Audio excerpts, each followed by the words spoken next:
There we go, now we're recording. Excellent. Hey everyone, I'm Howie Schwartz, and we are live in, not Long Island, Connecticut, but Long Island, New York. And we are in the same hotel where Mike Filsaime did the 7-figure code. Actually, Mike and some of his crew were here yesterday. He was hiding in the back. We couldn't drag him up front. But so we're sorry that you guys couldn't be here, but we're happy to do this live. So we are actually blocking everyone else. So everyone come closer to the camera. So this is Ross. Ross, you saw his big head already. I was right in front of him. That's right. I couldn't get Simon, and we had Lee yesterday, and I don't know if everyone on Ustream, I almost said YouTube, Ustream, has met Robin. Everyone say hello. Hi, Robin. Hey guys. Hi, and I know they did not like turning the camera, but I have to do it once. Just once, just so we can see that it's a live audience, so we can see there's actually real people here. Everyone wave to Ustream audience. Alright, just so you see, we're not doing this from my bedroom, and I will not touch the camera anymore, I promise. What will you be doing in your bedroom? I don't want to know what you're all going to be doing in my bedroom, I'm not sure. That works. So we're happy here? Yeah. Alright, how's this? Good? Everyone, you want to take another step forward? Rob, we're hiding in the back. I don't know. Because she can. That's right. Okay, everyone, so again, we are at Three Sides of Traffic. We are in Long Island, New York, and this is live. And what we've been doing, this is day 2 of that's right, that's how we know it's live. This is day 2 of Three Sides of Traffic, and we're very happy and proud to be here. This organization, this event is supporting the organization owlsangels.org. If you type in the .com, you're going to wind up someplace that we did not intend. So I have no responsibility for that. So owls, ALSANGELS.org. You can read all about them, and if you think the group is worthwhile, they have a little donation button, and again, they support sick children who come from very poor families, and also sick children with rare blood diseases and cancer who are also abandoned. So again, this is a wonderful organization that we're here to support, and you guys can check it out. If someone on Ustream could type that URL. Great, thank you, Donna. Excellent, so we're going to kick right into the content. So we have a list of questions. I'm not going to scroll to the list of questions because I got yelled at yesterday. And I figured we could spend a little time going through it. So what I want to do is I want to start with basically the first step. So we're going to go around, not our room, but around our little circle here on what each person would do if they were just starting out to start building traffic and making money. So we'll go Ross, Lee, Robin, Simon, and I'll go last. So cool. You're the closest. Go for it. The first thing I would do is look for a community of potential customers, because it's very easy to find a large group of people and build your reputation at once with many people and get their attention. It's a lot harder to single people out or just put some content somewhere and track the right people. Find the right people and go to them. So find a community, build your reputation by helping people and showing that you actually know what you're talking about, what you're doing. It doesn't matter if you're selling e-commerce products, information products, it doesn't matter what you're selling. Find a community, build relationships with people, help people, and they'll buy your stuff without you having to sell anything. Excellent. Oh, now someone said too loud. Wow. Okay. Yeah. We're going to lower it 1 second. Yeah, yesterday we were concerned that it was lower, so hopefully this is, we lowered the volume a little bit, so thank you. So Lee. Microphone. And you maybe step, if you want to step a little front and center, there you go. Yeah, I agree with Ross. You find people because people are your market, and that's one of the most important things to know in the beginning. You may waste a lot of time going out trying to find all these people if you don't very first, decide who your market is. That way you can look in the right places for those people. Once you know which place to look, your market's pretty easy to find, then absolutely start adding value just like Ross suggested. So number 1 is know your market. Excellent. Robin? Yep, I would add on to that prior to going out and doing the social media sites, which I think is a phenomenal first step, the thing that I would do different now than I did when we first started was pick one topic, one thing, and just focus on that until it's successful. Then add other ones to it. Don't try to do 5 things at once. Excellent. Simon, front and center. One of the best strategies that I've seen out there, people using, and I mean, any kind of business model is going to be effective. There's not always just one answer to just every question. So I mean, building communities, great. Building relationships and all that, really great strategies for the long-term brand building type stuff. But if you're a complete newbie and you really want to just kind of start going out there and see what's up with very minimal knowledge, as opposed to going out there and trying to spend time research, trying to figure out what your market might be, sometimes it's really as easy as trying to see what products and services are out there already, and because that product owners have already done the research for you. So I mean, go to resources, affiliate directories like clickbank.com. Go there and see what people are selling. And sometimes you can search by bestsellers. Sometimes you can search by highest ratings, or I don't even know what other criteria there are for category. But as soon as you have that particular product or service to sell, it's just a matter of driving traffic there, and that's what we've been talking about this entire weekend. And mine might be a little bit biased, but I would say the fastest and easiest way to start getting traffic to your website is just to start using Google AdWords. And I know a lot of people who just use them, and granted, it could be a big learning curve for a lot of people, but if you use a lot of the strategies that we talk about, many of them are common sense. Many of them with very minimal research time, 5-10 minutes. You can start getting some really targeted traffic to that particular website without having the need for you to build your website yourself. You don't need any technical knowledge. You don't need anything. All you need to do is know how to sign up for ClickBank. It takes 5 minutes.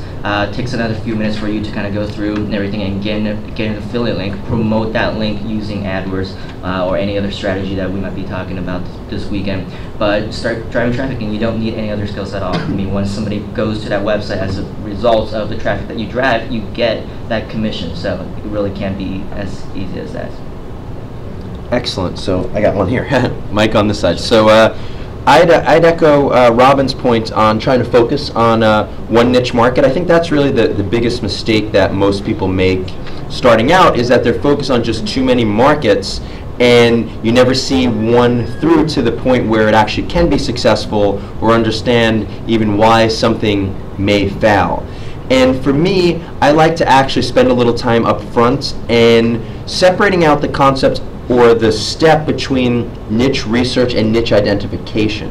And a lot of people group everything together, but niche identification is the first process that I do, and it's different than niche research. And for niche identification, what you're going to want to do is actually go and test that there's commercial viability. Test that there's actually people who are going to be there that may want to buy what you want to sell.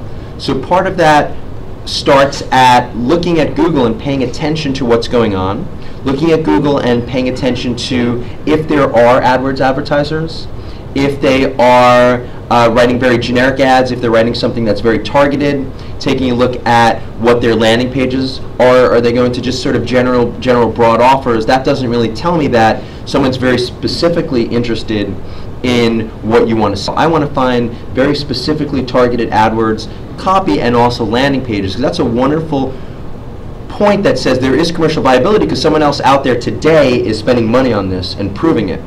And the next step is to go in and actually find the need in the market, especially in a down economy. And I don't want to keep on harping on the recession. I've been hitting it a little bit this weekend. Is that people are buying needs, not only wants. When the economy is wonderful and everyone has great jobs and everyone's homes are worth a lot of money, people can buy wants. At this point, they're buying needs. So you need to be solving people's problems. So we talked about using tools such as Yahoo Answers, and one of the resources that I demonstrated yesterday was Board Tracker, not when you're bored you're tracking, BOARDTRACKER.com. And it's a forum meta search engine, and everyone thinks forums aren't sexy, but for me, it's probably the original Web 2.0. Just, no one ever labeled it that way.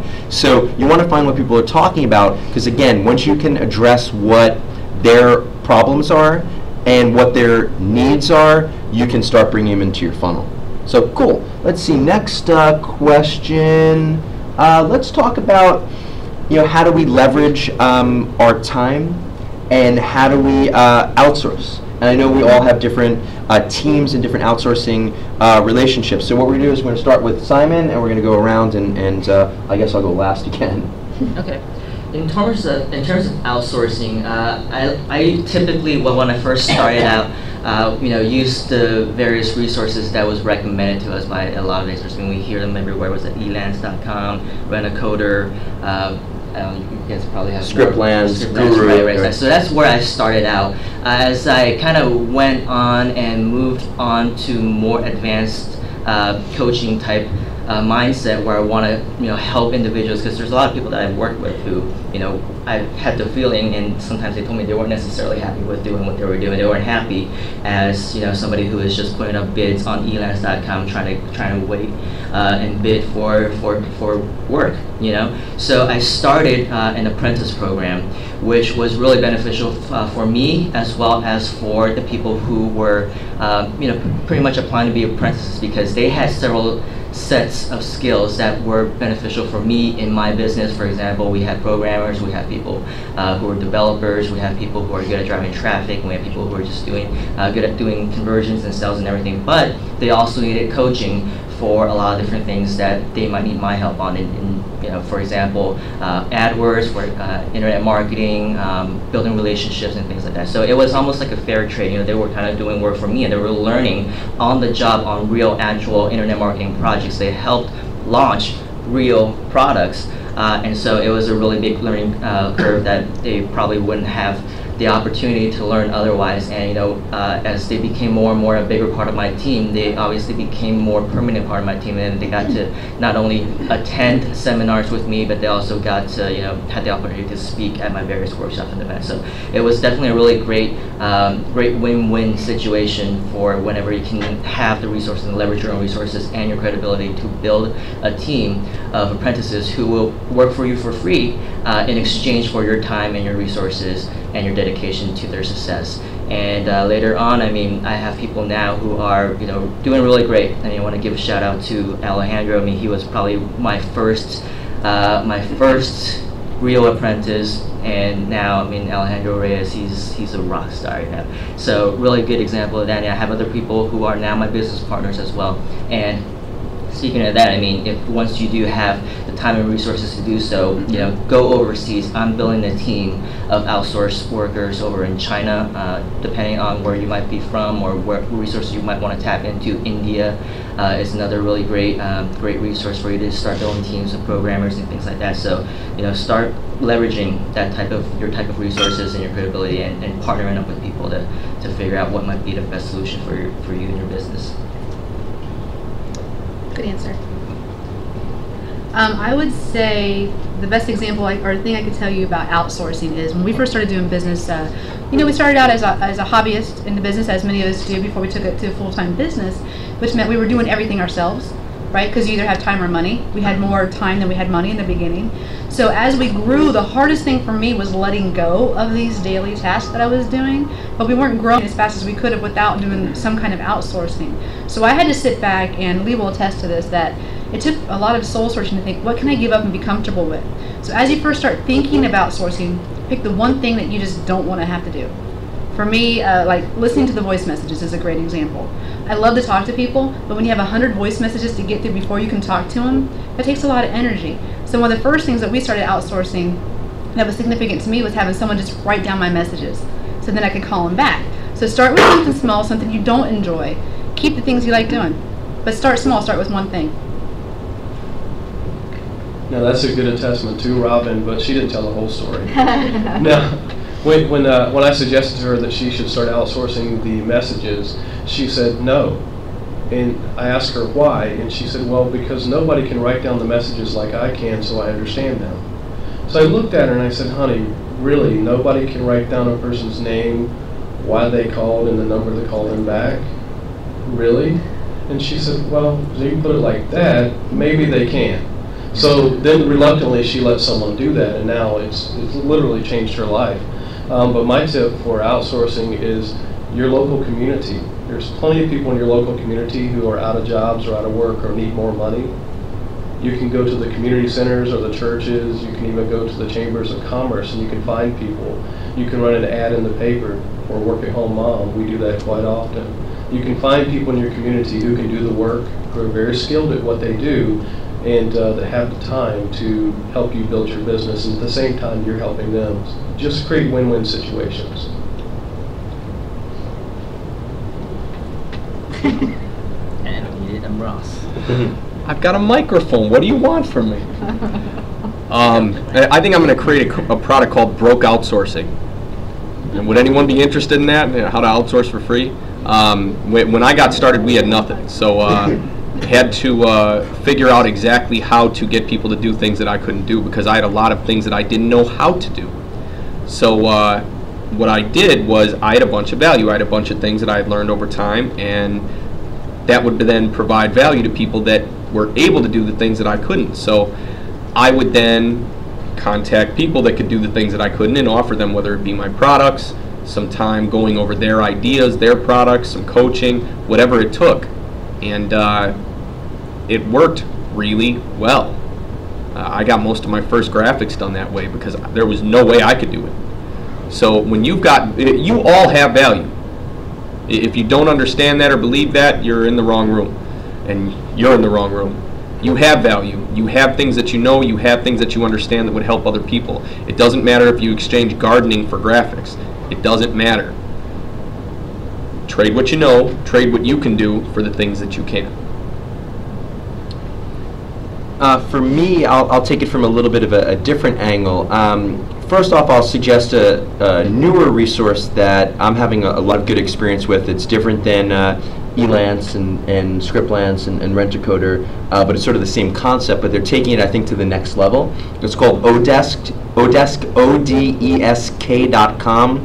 and it looks sort of like a Rent-A-Coder or a Scriptlance, but at the end of the day, what it does that I think is very different is it actually takes screenshots of the resources as they're working hourly, and you can actually see what they're working on. And one of the stories that I heard is my friend Jerry West was looking at it turns into a film strip, and he saw like a very inappropriate stream of pictures in there, and then he wound up finding the resources and, what are you doing on my time? So it's actually a way for you to look over people's shoulders, and they actually submit that they actually can't bill hours unless that's on their desktop. Wow. And it's just a wonderful, so we're up to, I think, 6 projects right now on Odesk, and I've been very, very happy with them. So that's a resource I'd suggest. The next level beyond this is going to a concept of project managers.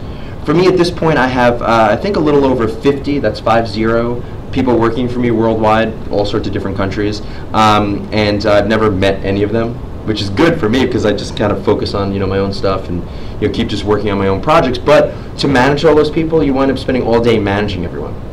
So in the last maybe 2 years or so, I started focusing on hiring project managers, and those are typically US or Canadian, and some of them are close to me, some of them are maybe across the country, but it's in the same, close to a time zone. English is their first language, and I've been spending a lot of time training them, and they manage all the outsourced teams, and they take over full project responsibility, including P&L, which is profit and loss responsibility.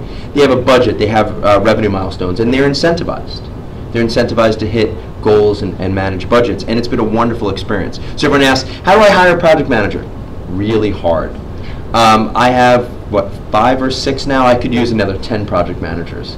It is so hard to find a project manager, so you need to train them, and then you also need to do a wonderful job retaining them. So I pride myself in treating my project managers wonderfully. I make sure that they're compensating well, make sure that they understand expectations, make sure that they have a lot of power and input in all of their projects, and it's been a wonderful experience. But you don't need a project manager until you have multiple projects and multiple sets of outsourcing. So I'll just sort of add that on top of kind of what everyone else was saying, that you need to start, but once you're scaling this stuff, you don't want to spend all day, because I was spending all day managing 50 people. It's like, it's not what I want to do. So I put another layer, and then I just deal with my project managers, and they're responsible for everything else, and it's been a wonderful experience. Project managers is relationships, it's introductions, it's live events. I met 2 project managers who worked for me full-time for the last 2 years at live events, actually. And the other ones were all recommended through friends and other marketers. So that's kind of the next step for this stuff. Cool, all right, so international. This is an interesting one. I'm not sure. Are you guys doing anything in the international markets at all? Just a little. No. So, Ross, are you doing anything internationally? No? So, this one's yours. okay, so actually this one's Simon's to no. start. You look who's standing here. He doesn't even live in this country right I now. forget my name at my own event. I know. So It's Simon Leung. That's right. So Simon, do you want to start and talk about What was the specific just question? the comment was International international, how you're marketing internationally. So let's say, let's take it that, you're either in Australia or Asia and you want to market in your local country, considering much of internet marketing content is U.S. and English focused. So we would take international not only for out of the country, but also for non-English, whatever the native language that someone's going to speak in their country. So if you can go first, and then and I'll take a stab at it too. The first thing that you really do need to understand is cultural differences, as well as the language differences. When you have, it's a lot easier, obviously, if you know your own background, your own language, and you can translate your own products or have somebody else translate into another language. But understanding the culture is also really important. One of the first things that I really wanted to do when I first got into internet marketing and started doing seminars and things like that was I really wanted to take everything that I knew into Hong Kong and China. What I learned from not only speaking with other friends and relatives, but as well as other colleagues, and we found out that there was actually a seminar of sort that was done in Hong Kong probably 2 or 3 years ago. I actually was talking with Dr. Mike about this, and we learned that project completely bombed. There was probably a 90 to 95% refund rate, and I think it was probably a lot has to do with different cultural differences, the way that people are marketing things. It's just a lot different. I learned this also, I guess, more or less the hard way. Recently, when I went to Singapore, we did what is called preview seminars. On my first preview seminar, I did everything that I would normally do here, tell the same jokes that people here would laugh at. And when I go there, I was like, oh yeah, I just flew from San Francisco for 21 hours, and boy, are my arms tired, People here tend to be, at least they understand it, right. If they don't laugh at it, because I can't tell it. But over there, I think I heard crickets. That didn't understand it, or they didn't think it was funny, but I think more or less the jokes are different, the culture is different.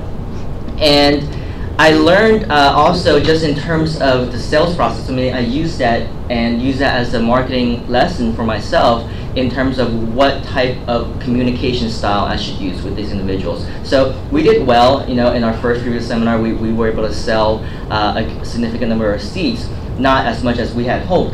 But afterwards, I talked to my good friends Stuart Tan and Ewan Chia, who are really accustomed to doing things like that in Singapore, and they gave me some really good tips on how to communicate with them, what type of ways to adapt. And my next previous seminar, we over doubled in conversions just because we're able to learn all these different things. So understanding, sorry, there's like a fly. Yes. So understanding how to communicate with these individuals, understanding what might offend them, what might make them laugh, what might their psychological triggers be, all very, very important. And along the same lines of not only finding customers and understanding them that way, also in terms of building a team, you should also understand the different ways that people work. I personally did some research and realized that going back to my roots of Asia in China was actually a really good place for me to start building a team, because the individuals that we're targeting, the college graduates, the people who were actually trained in the workforce and things like that, and really hard workers, obviously a different class of individuals in China. But we found that by working with them as opposed to people from other countries, or maybe even in the United States, they were a lot more loyal because they were just more accustomed to they were trained much like many of us were in the school system to work for somebody else, to be employee. But here and anywhere else, probably a lot of different places, we might find people who, I'm sure we've all worked with individuals who later on felt like, okay, maybe I should go off on my own and do my own thing. They have an entrepreneurial feel, right? Entrepreneur mindset, right, which is not a bad thing. But if you're looking to build a team long term and for the growth of your own business long term, you should definitely find people who can be in your business as part of a team and will remain loyal and hard workers for the long run as well. So understanding different cultural differences, understanding who they might or your business might attract to, learning about why they might be a good fit for your team. Always a really big thing to consider when you're doing business internationally, or really anywhere, even nationally here. So. Perfect. So, do you guys want to comment on some international stuff, or okay? We're not doing enough to. So, for me, I'm taking it from a little bit of a different standpoint, where I'm not, I mean, I have teams internationally, and trying to think if I have any comments on top of what Simon was saying. No, I think that's a great point. You need to understand kind of what their cultural differences are, what they're kind of expecting. For me, it's always been remote. I'm not going over there. Simon's actually spent how many of the last 6 months in Asia?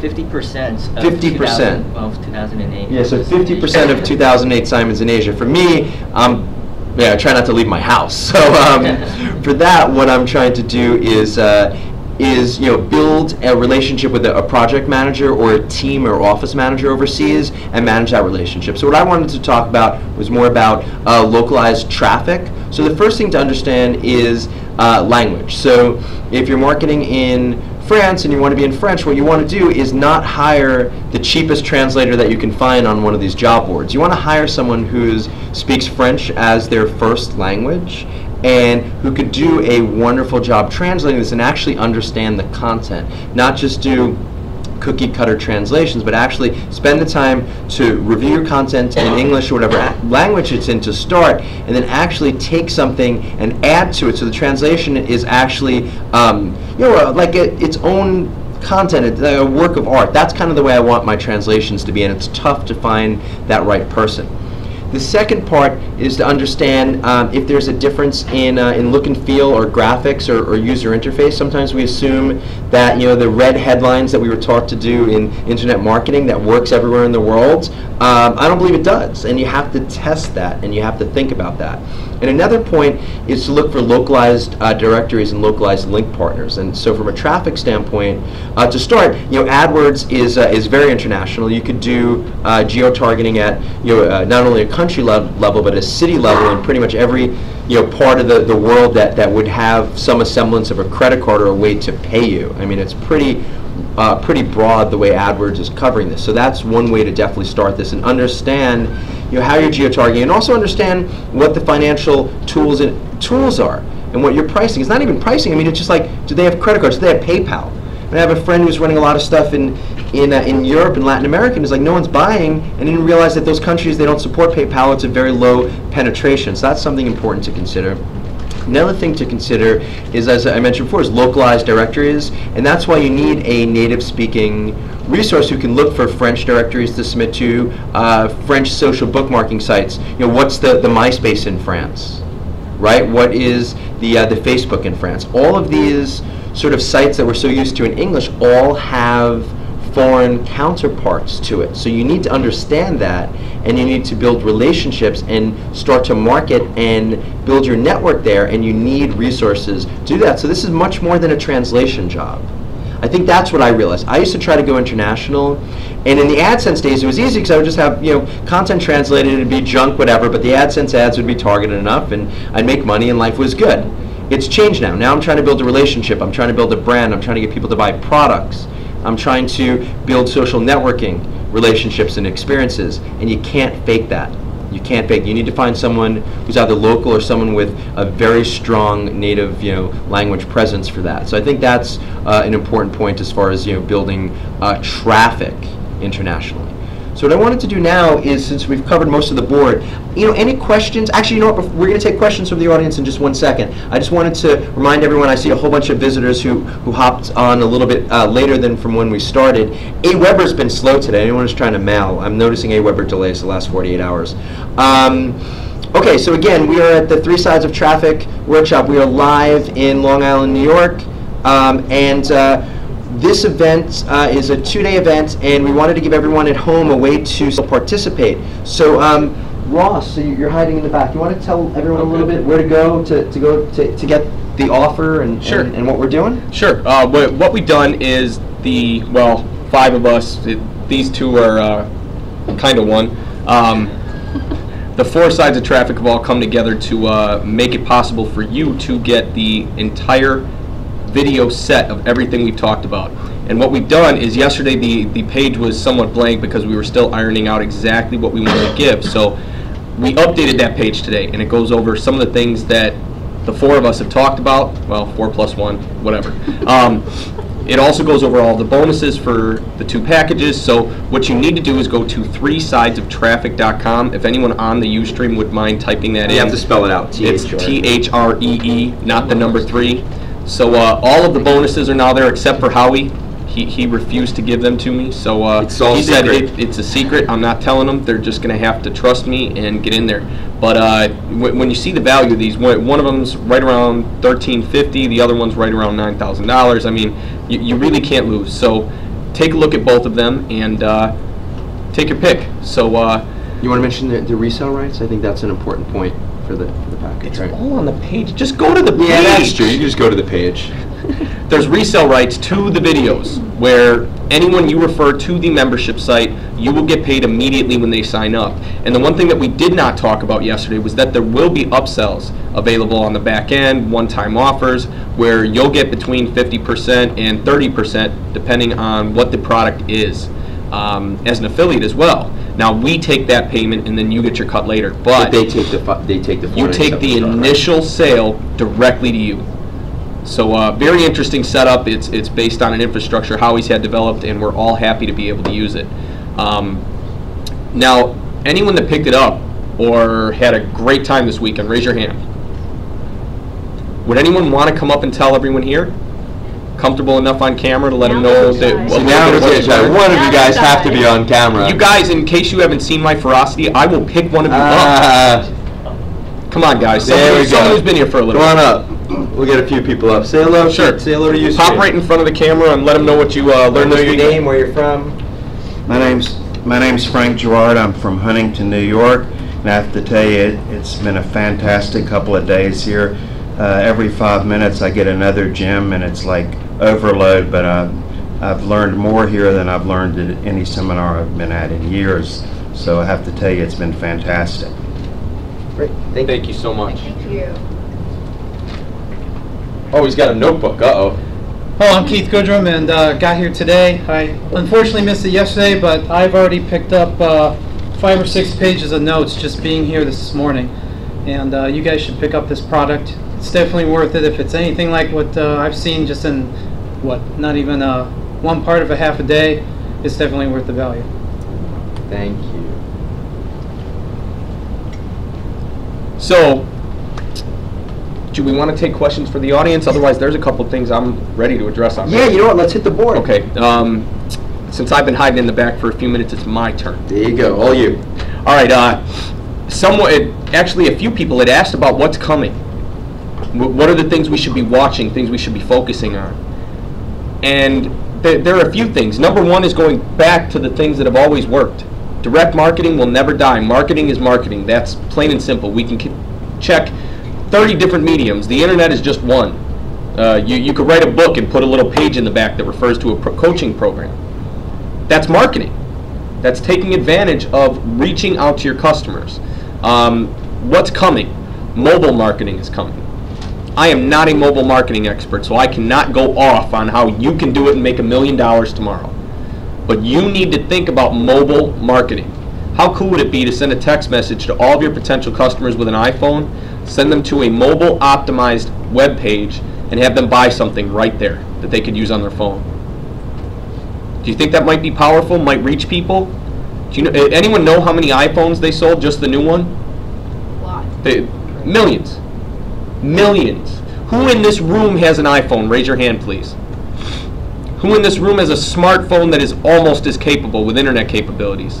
It's everybody. We've got roughly 50% of the room. 50% of the room. And even a basic cell phone can receive a text message. How cool would it be if you sent out just to people who you have their cell numbers?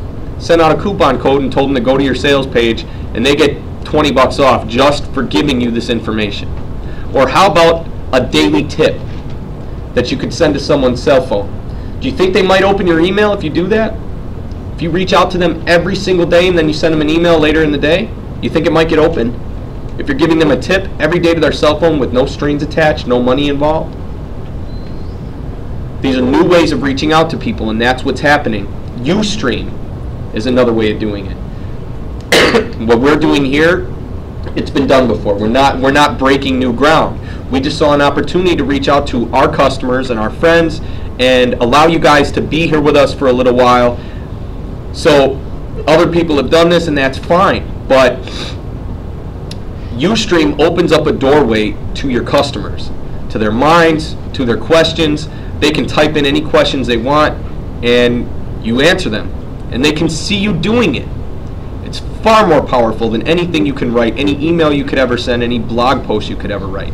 Video blows away any other method of interacting with your customers. So, in my opinion, those are the two big things that are coming. So, anyone else? Yeah, let's all do it. Yeah, actually, I want to hit on a really good point that that Ross mentioned in terms of the text messaging and all that stuff. Because actually, if you want to see what's coming, if you want to see the new wave of the future, it's actually kind of sad. Just take a look at what Asia's doing. Because the cell phones that are out today, they were out 5 years ago.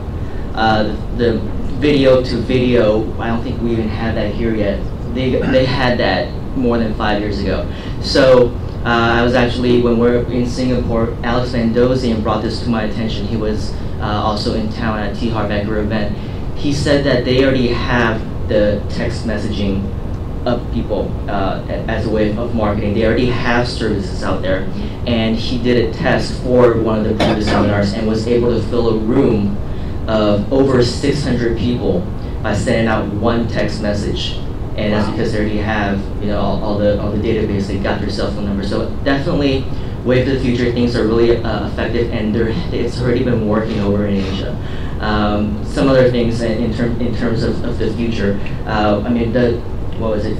Future stuff was what that was the question. Was the actual terminology on the page.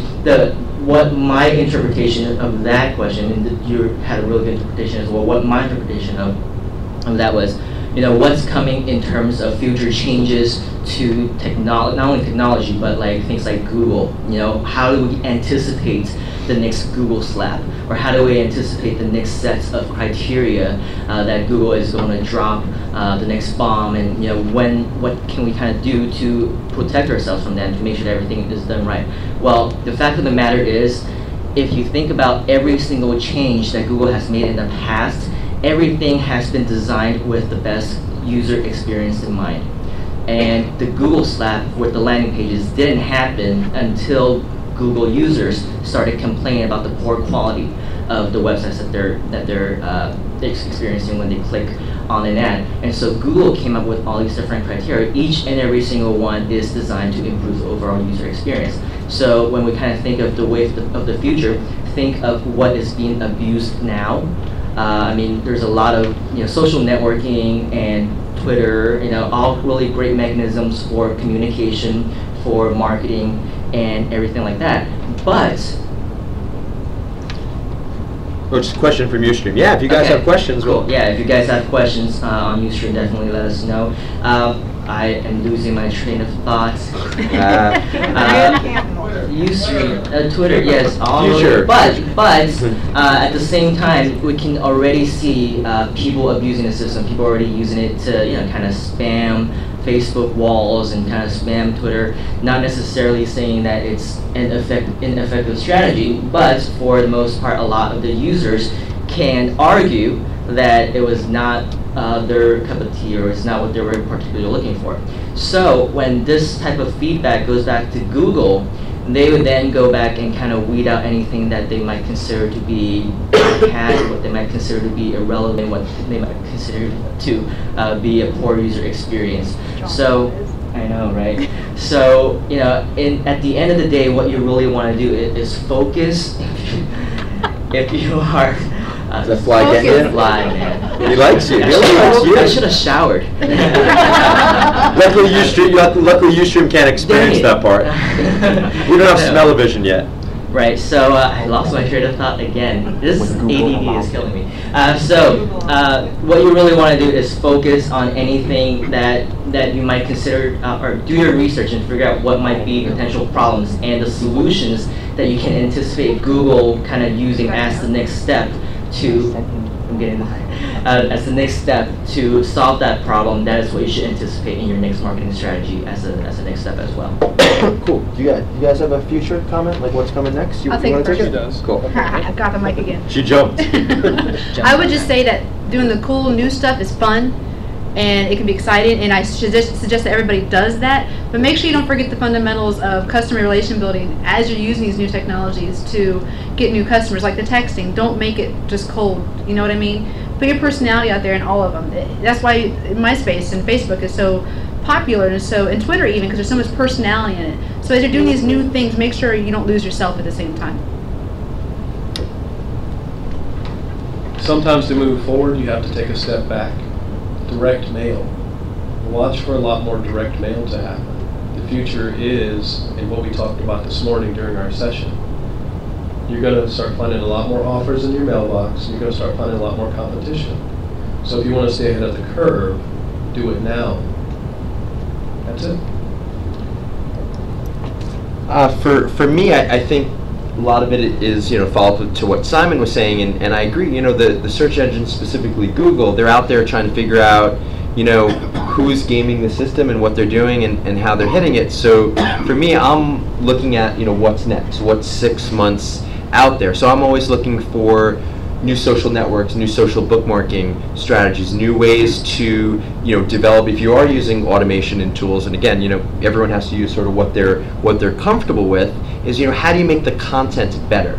How do you actually add value even using automation? So that's kind of what I'm looking at, and that's kind of where I think the future is going. Is sort of better content, better user experiences. Sort of the concept with blog farms. The reason why the concept of having a blog farm, which is multiple blogs linked together, why it became less effective, or apparently less effective to certain groups of marketers when they were doing it, was not because Google was able to just kind of whack and kill a whole set of blog farms. It's just because the content input was so junky. They were able to see that the content footprint from some lousy RSS feed was able to pull it. So Google's getting smarter and smarter every day. They have probably one of the highest concentration of brilliant people who are graduating out of universities worldwide want to work with Google. So they're getting smarter. So us as marketers, if we are doing black hat and automated tools, we need to think about how do we make things actually more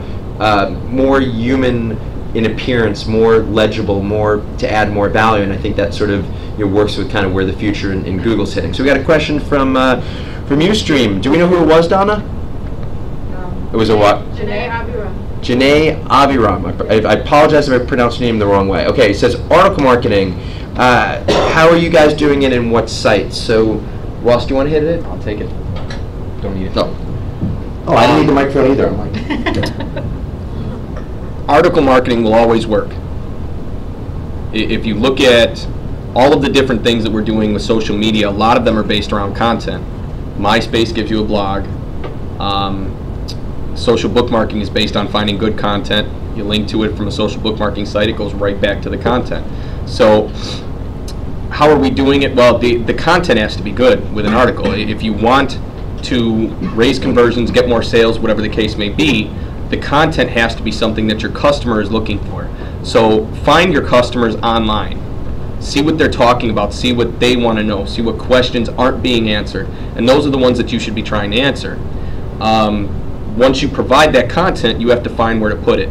You should always put it on your blog, of course, because if you're answering some dire question, you want to put it on your blog. But what other sites do you put it on? One would be Helium.com. It's a new age article marketing website combined with some social media stuff.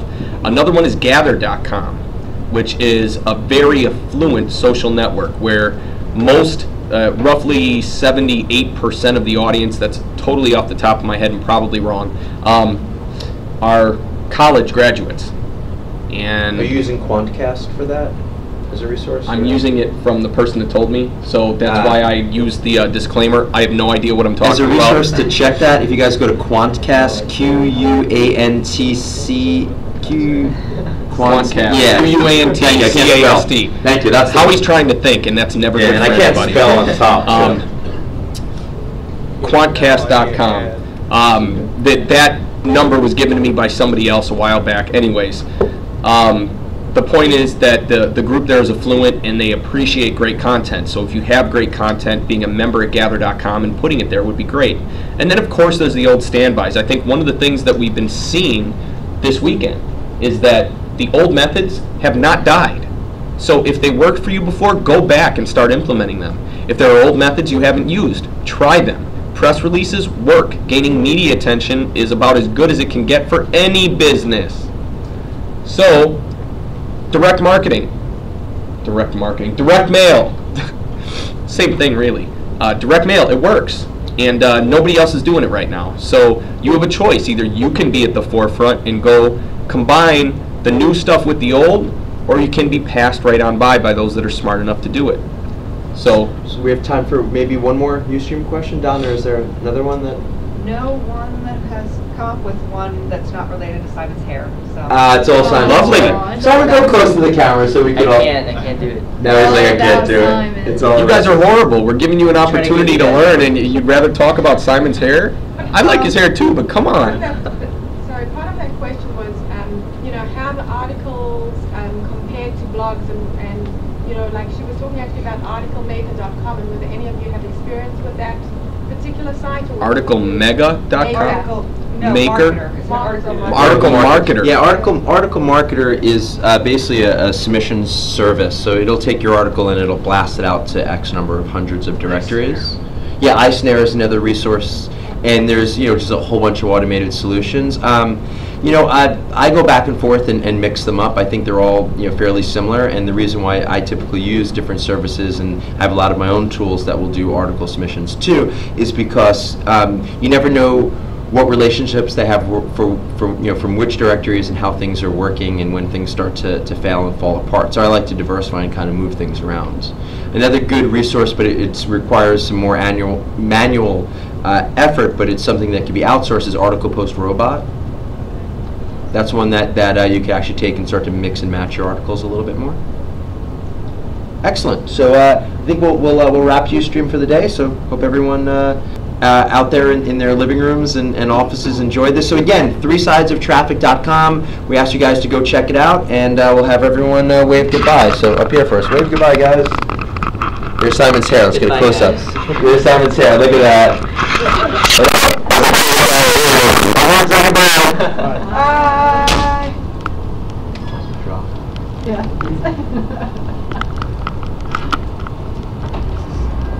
And we're gone.